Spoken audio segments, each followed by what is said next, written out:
What's going on, YouTube world? It's your girl Danielle here with the Gable Music Ventures staff. We're going to be reviewing, you already know what time it is, Taylor Swift's new album, Folklore. I love this album, and I say that as somebody that has always respected Taylor as a songwriter, as a pop artist, but probably not obviously as much as I should have as an artist. Being a long-term Taylor Swift fan, as I have been since I was literally in the 3rd grade, I think I have a little bit of a different approach when kind of analyzing this album and reviewing it. This album is unlike any album she's ever done before. There definitely are some underlying pop lyrics and the way the songs are kind of formatted, but the actual sound, a lot of it is very different, and I think this album is the most mature album she has put out so far.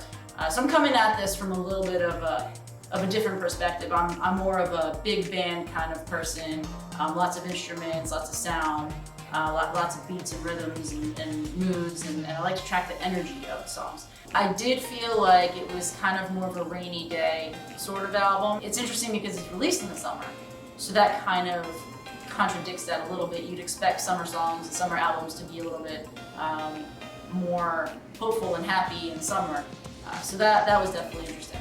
So I did listen to the album front to back, through and through, and I was definitely surprised. It was very different from the things I usually hear from her. I fell in love with country Taylor Swift like a lot of people did back in the day. I enjoyed all the pop music that she made when she transitioned. So singer-songwriter Taylor Swift is a bit different. Although she's technically been a singer-songwriter this whole time, she's absolutely phenomenal. This album definitely takes a bit more of a grand piano kind of feel and lots of vocal harmonies. It's not completely different because you still have some synth and some pop sounds in there, but definitely extremely different than what she usually does. For me, my favorite songs on this album are My Tears Ricochet and This Is Me Trying. They really struck me, like they got me. And I felt like there was something really familiar about him, and I needed to look and find out who was the producer on that album. Of course, it was Jack Antonoff, and I am a massive Jack Antonoff fan. Again, somebody that was not a huge fan of Fun, but then I heard Bleachers, and I heard, Don't Take the Money, and there's this amazing kind of retro, just the vibe that he got in that song.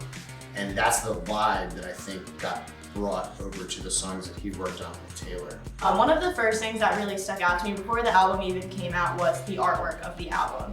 Taylor usually has very bright, very poppy songs and cover work for all of her albums. And just looking at this, I knew it was going to be way different than anything she has ever done before, which honestly made me a little bit nervous. From the research that I did, every single song on the track appeared on Billboard 100 simultaneously, which is insane. I don't even know how that's possible. I think the only other person I know who did that was Drake a couple years back. Not only did every song appear on top Billboard 100, but she also sold over 1.3 billion copies in a day and age where you can stream her music for free. So the fact that her fans were still even buying her music, to me, is insane. The first song right off the bat, the one, I turned it on. I said, wow, I really dig this. This has got a great little beat. You can totally talk about how it's kind of almost sad, but it's also kind of almost like a happy beat. I think that's the perfect way to talk about this. It's a sad bop. The words are kind of sad and depressing, but it's kind of got a little jig to it. And I like how it starts, and I like how the album has something like that to kick it off.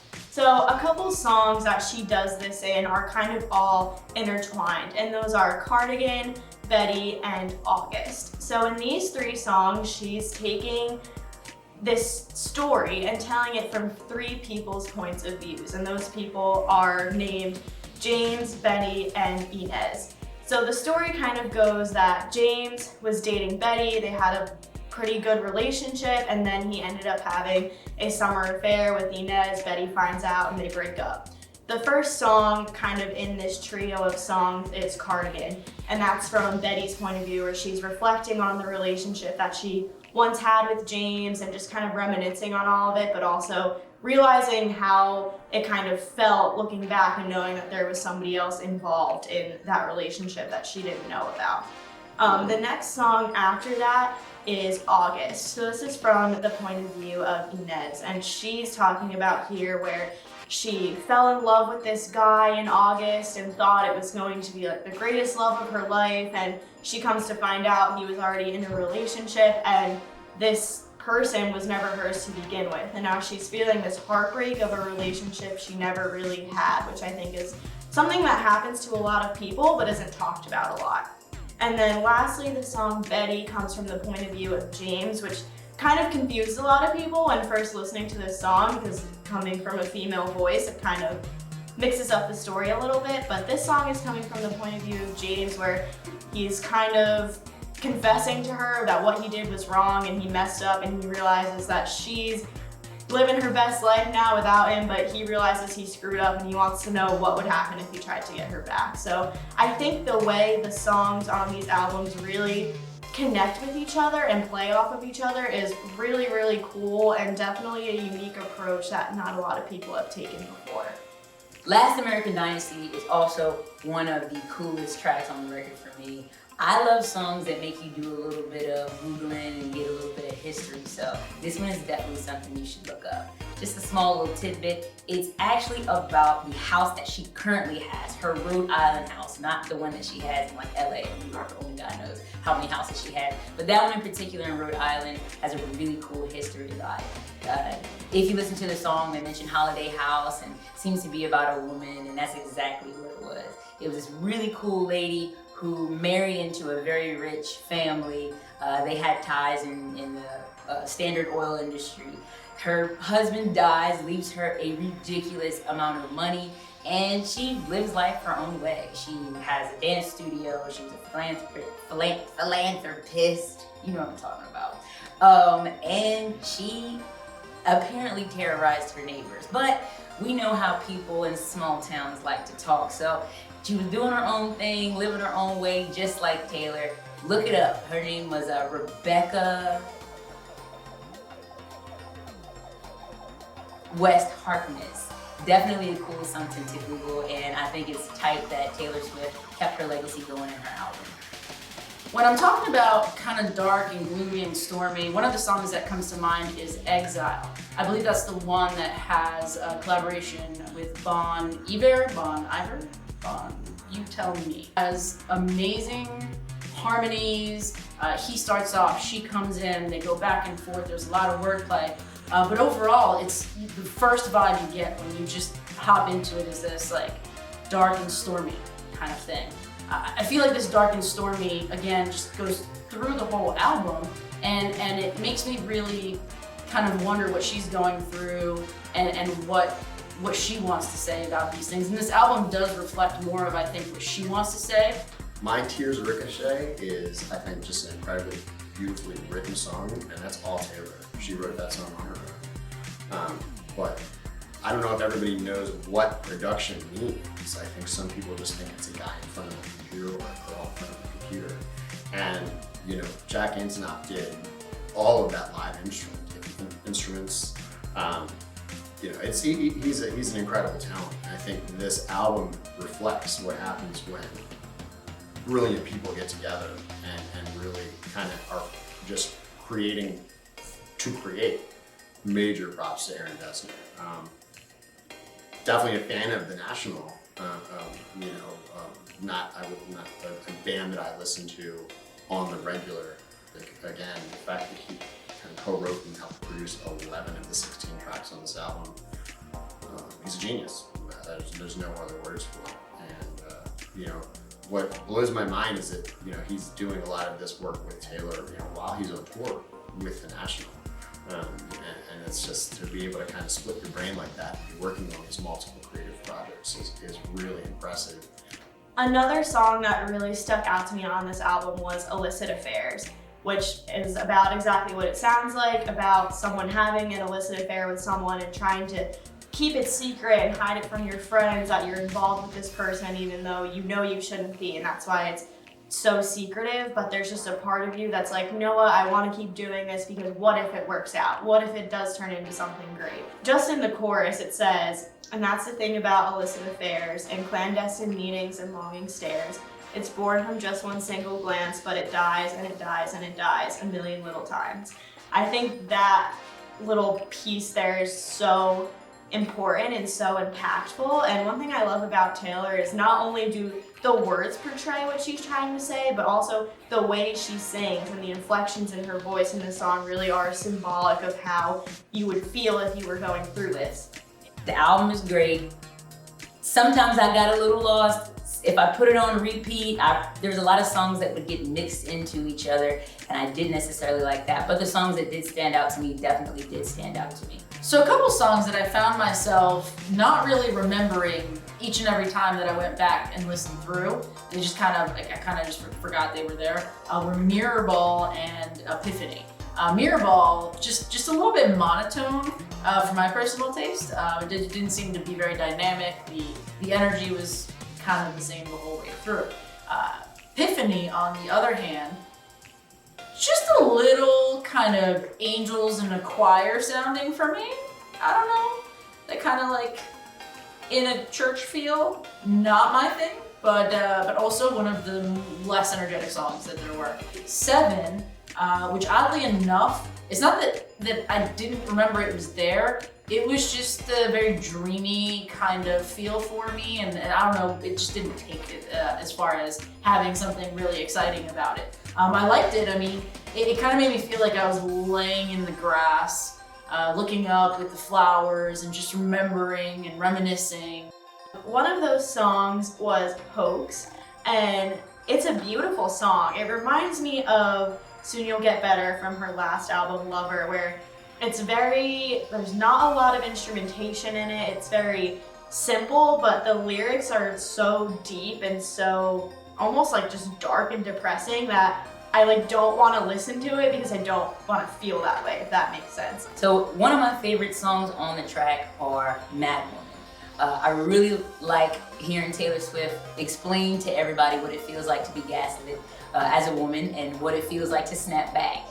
It's got a nice little E for explicit language, and rightfully so. She's very adult in this, and I really like the stance that she takes. Taylor Swift lives by the beat of her own drum, and I felt like as she's growing as an artist, she's definitely taken a more of a kind of a vulgar, in-your-face tone, and I like that, to be honest. One of the songs I really liked on this album was Invisible String. The first time I heard it, I kind of wasn't really listening to the lyrics as deeply as I should have, but once I went back and actually read them, I realized there was a lot deeper meaning to this metaphoric string she was singing about in this song.